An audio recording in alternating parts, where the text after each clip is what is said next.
What is up, YouTube family? It is your girl GC the Trader, and we are back with another video breakdown, you guys. I hope you're having an amazing day.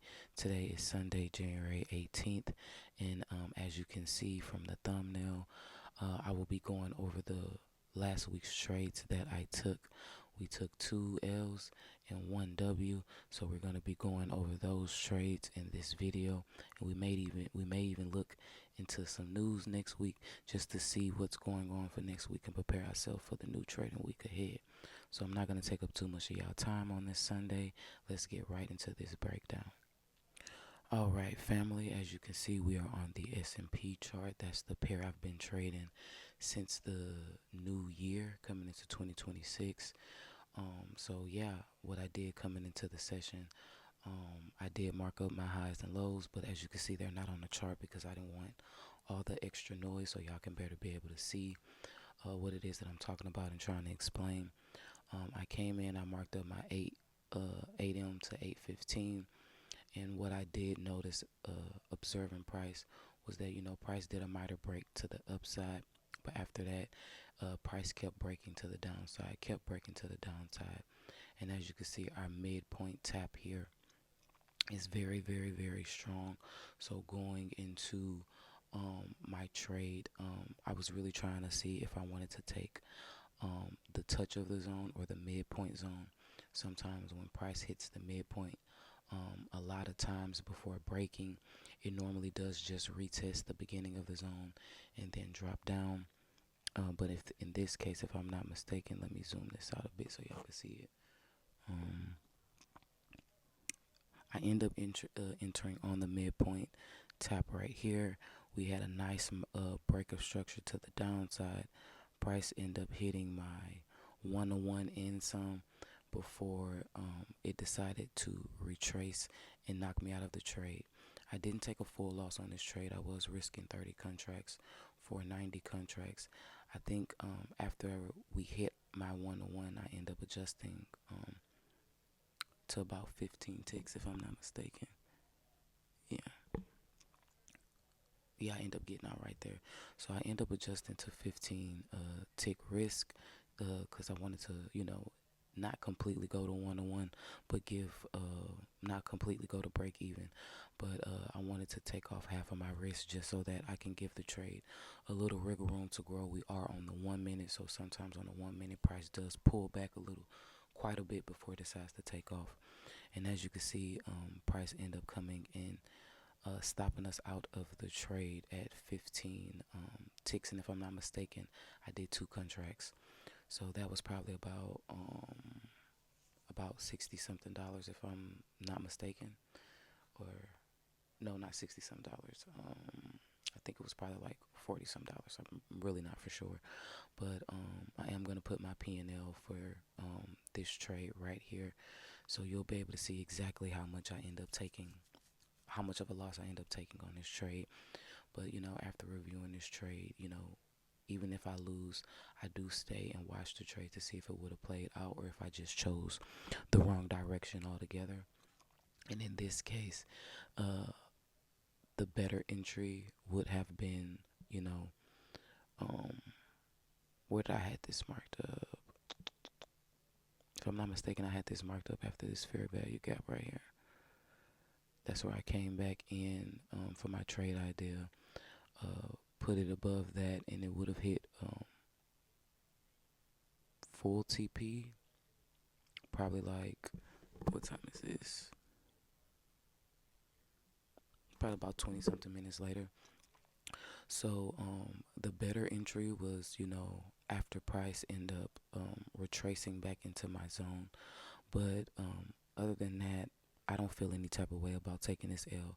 I loved my entry because, as you can see, we had multiple confirmations that this was a strong entry point, and price gave me my 101 and some, and then I adjusted, and then price just wanted to pull back a little further and stop me out. Even if I would have kept my stop loss at the original 30, we still would have got stopped out. It would have got stopped out for the full risk. So today, the better risk for this trade probably would have been 35, even 40 ticks.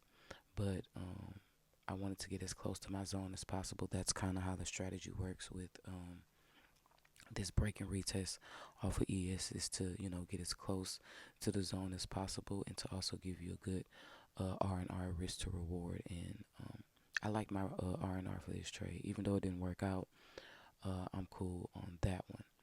So yeah, that's it for this Tuesday's trade. Well, Wednesday's trade. Let me go to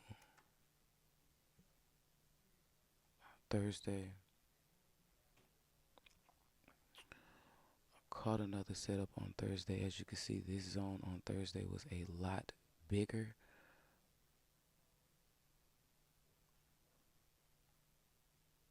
Yeah, let me see. Let me get this straightened out a bit.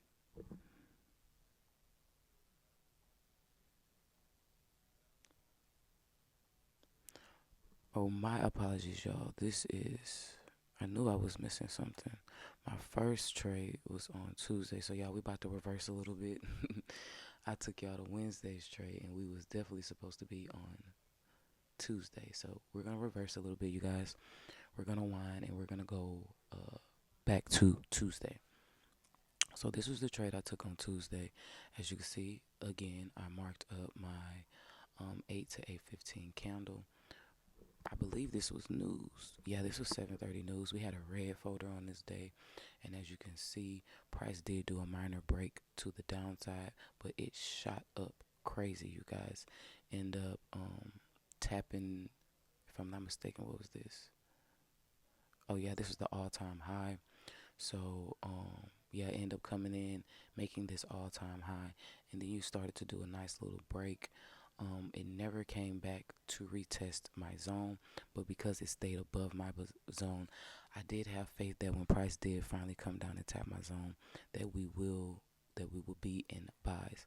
But as you can see, you guys, this was an L straight and forward. It was the wrong direction. Even though this was enough confirmation to be in buys, once I saw that price was making higher lows and lower lows, I should have just waited to get a better feel of what market was trying to do in this initial point, and not just go with the first idea I got from this break to the upside. But as you can see, you guys, we did a midpoint tap. Price was doing amazing. It was no candle closes in my red zone, well, my blue zone. Price didn't even hit a 1-to-1, if I'm not mistaken. Did it?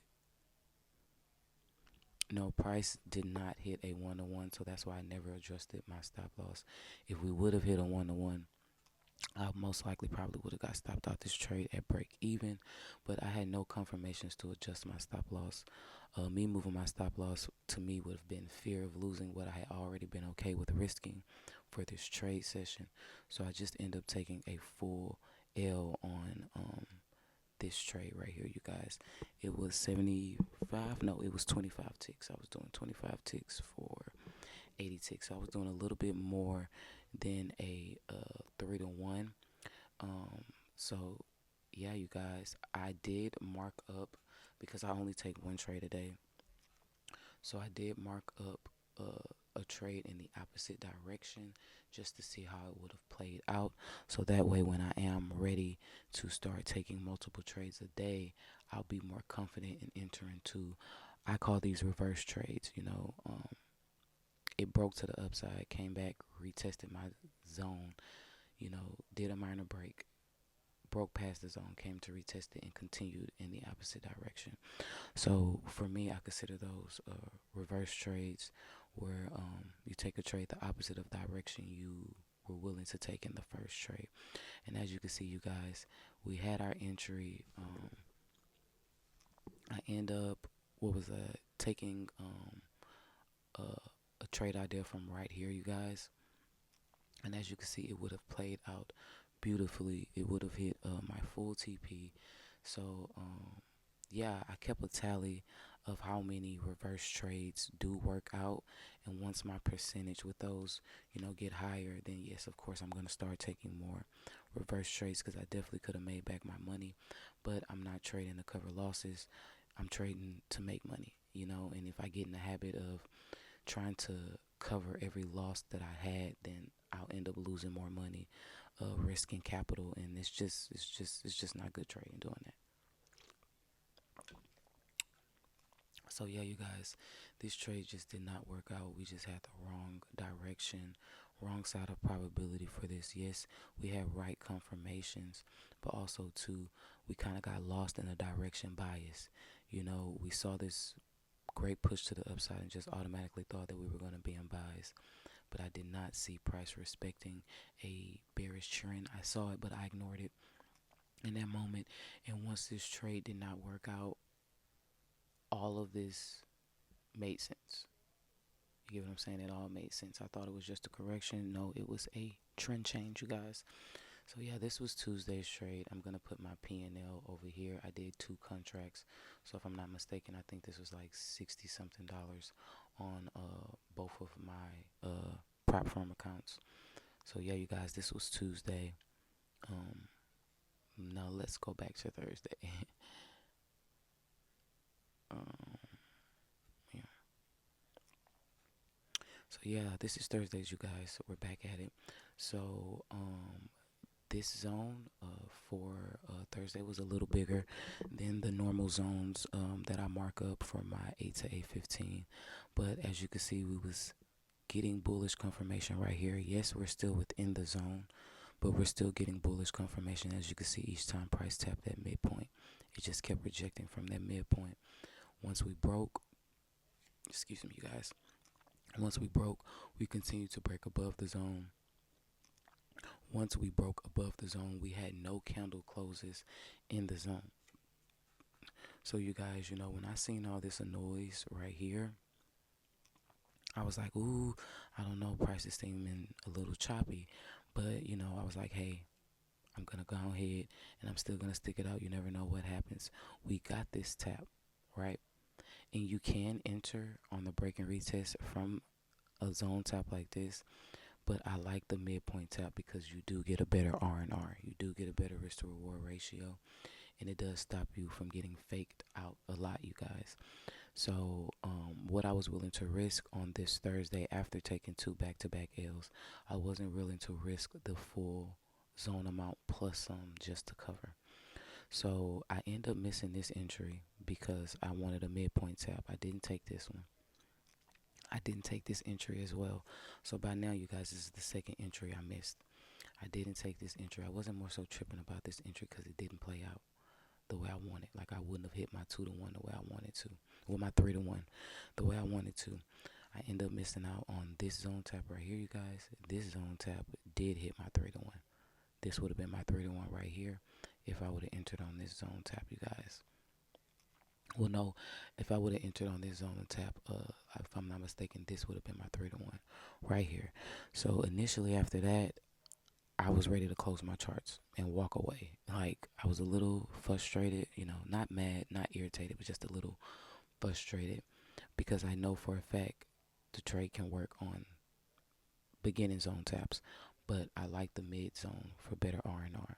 And once I seen price making this minor double top here, I was kind of like, oh my God, I don't know, the trend may be changing.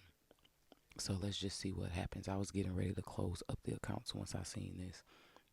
But something said, hey, let's just stick it out. Let's see what happens. And hey, if we get that zone tap, that midpoint tap, I don't care what price. I don't care. How did I say it? I don't care what price is going to do. I can't be worried about what price is going to do. All I can focus on what price was doing right now in this initial moment. And right then in this initial moment, price was giving me that midpoint tap that I wanted. So I end up putting a buy order on my trading view, and I manually entered on my PropFirms. So once I got that tap, I said, hey, forget it. Let's just go for what we know. If we take a L, we take a L. But I'd rather take a L by entering into the trade than not taking the trade, and it could possibly play it out. So I was like, all right, it's cool. Let's just go for what we know. I entered, price did amazing. I didn't get any candle closes, but I didn't get any candle closes below my entry point. So that was great confirmation for me. It was no drawdown. It was pulling lovely to the upside. my problem with this was I took profit right here. I'm not gonna lie. After I missed those two zone taps, I did kind of get in my head. I was a little antsy. By this point, I entered into the trade at like 9:51, 10:51 New York. And by this time when I took profits, I had already been in the trade for, going on probably about, let me see, probably about going on about 20 something minutes. And I was a little antsy from already had missing those zone taps right here. Mind you, y'all, I have been looking at the chart since 7 a.m. So by this time, we're 10 o'clock my time. My eyes is a little tired. My head is doing a little throbbing. So I did get in the way and I took profits because a little fear of losing profits did kick in. I took I took myself out of the trade, which was a little bit over a 2-to-1. So I'm gonna put my P&L here. I think it was like 120 something on one account, 118 on another account. So I hit my 2-to-1 a little bit, but as you can see, price ended up hitting my 3-to-1, giving me full TP, and this would have been $200 on both accounts, which would have been $400 for the day. And yeah, I couldn't even get mad. I couldn't even feel any type of way because I took myself out the trade, and I know that that's one of my no-goes. I don't take myself out the game. I allow market to take me out the game. And in this case, due to, mental fatigue, due to, missing two other entries, I took myself out the game. But I can't be mad because I took myself out of game in profit. We did make money, so I'm not going to get lost on what I could have made. I'm going to take pride and be thankful for what I did make, because yes, you can always make more money on a trade, but the idea is to make money, and that's exactly what I did. So I did give myself a pat on the back for being able to come back and catch a win after back-to-back red days, because I'm not going to lie, you guys, my old trading plan was 2 red days or 2 green days back to back. I don't trade the third day, but I don't want to get my mind in the habit of thinking 2 back to back reds means I'm going to lose again the third day, or 2 back to back greens means I'm going to lose again the third day. You get what I'm saying? So I'm trying to get out of the habit of thinking that 2 red days in a row means stop. And if I would have not traded Thursday because I had a red day Tuesday, a red day Wednesday, I wouldn't have been able to catch this beautiful setup. And actually, with this trade, I made back all my losses that I had for the week. So with this trade, I was able to end the week in profit. I went from, and I'm gonna put my P&L and my P&L calendar up here so y'all can see, but I went from about $205 in the red for the week, and this trade ended up bringing me, if I'm not mistaken, I end up making about 2 something altogether on this trade. So I end up ending the week with like $40 in profit.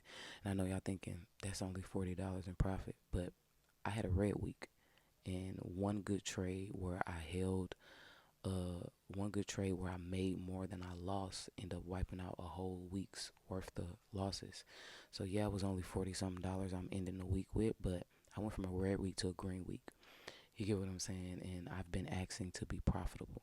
And since January started, I've been profitable. So I feel like as a beginning trader, people get lost in the sauce of more experienced traders thinking that, for you to be proud of a trading week, or for you to consider yourself profitable, you have to end the week with thousands of dollars. You got to end the week with hundreds and hundreds of dollars in the green. But the fact that, you was able to end the week in green and knock out all of your losses, that's profitable. That's profitability. So you got to be able to see the success in the journey. You got to be able to see, hey, I've been asking since I started trading to become profitable. So you have to be able to see where you're profitable at and not get so lost in the sauce and thinking, dang, I could have made this. But you made this, and what you made did knock out your winner. So let's be proud of that. If it wasn't for this trade, I would have been like $19 in the negative for the month. This trade put me back up $220 something for the month. in green. So this trade took me from a negative week and a negative month to a positive week and a positive month. So I can't even be mad at that, you guys. So yeah, this was Thursday trade. We caught a winner. We caught a banger. Could have been a 3-1, but we cool with a 2-1. And yeah, let's see if we got any news, you guys, for next week. Let's see how this news playing out.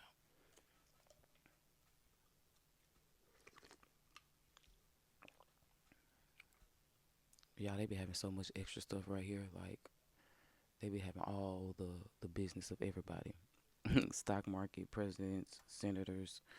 Oh, I'm sorry, I clicked the wrong thing, you guys. They be having everything right there.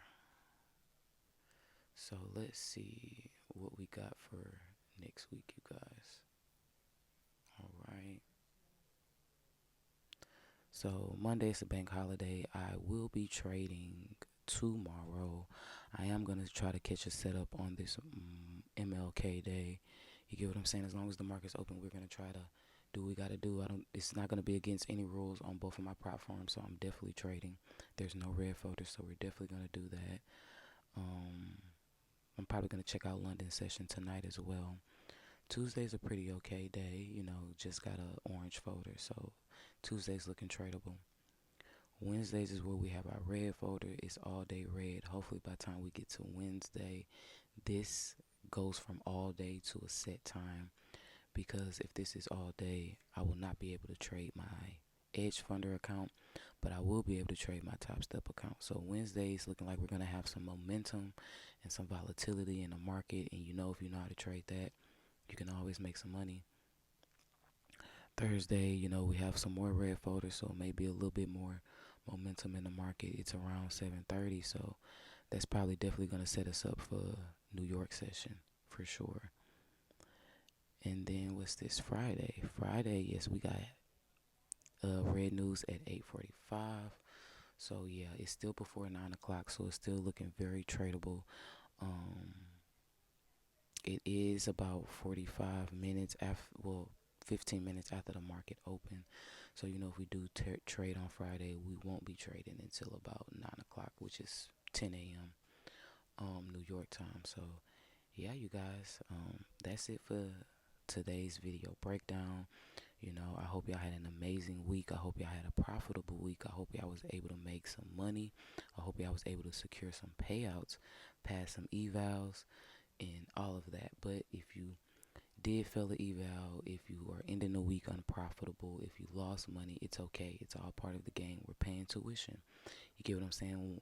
One day soon, those losses is going to be straight winners. You're going to be laughing about those losses. So keep your head together, stay focused, get your mind and body right, reset, and prepare for the new trading week ahead. New week, new markets, new opportunities. You have another chance to become 1% better. You have another chance to turn your dreams into the reality that you want and chasing. And with that being said, you guys, I love y'all. And till next time, your girl GC the Trader is out.